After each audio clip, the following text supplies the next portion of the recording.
So this morning a student came to me and asked me, why is it that any number raised to power 0 is usually 1, or alphabet raised to power 0 is usually 1? It's very possible to prove that using the knowledge of indices to an extent. I can prove that any number raised to power 0 is equal to 1.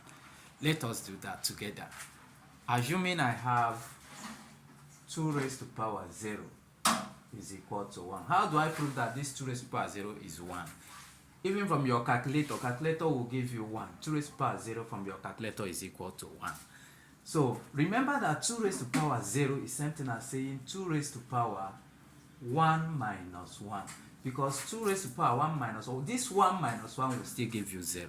So in that case, using the knowledge of indices, I will now have 2 raised to power 1 times 2 raised to power minus 1.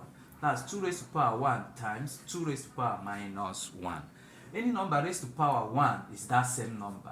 That means 2 raised to power 1 is equal to 2 times 2 raised to power minus 1 is inverse of 2. And inverse of 2 is 1 over 2. Inverse of any number is that number. Is 1 divided by that same number. So in that case, making this one fraction, I will now have 2 times 1 is 2.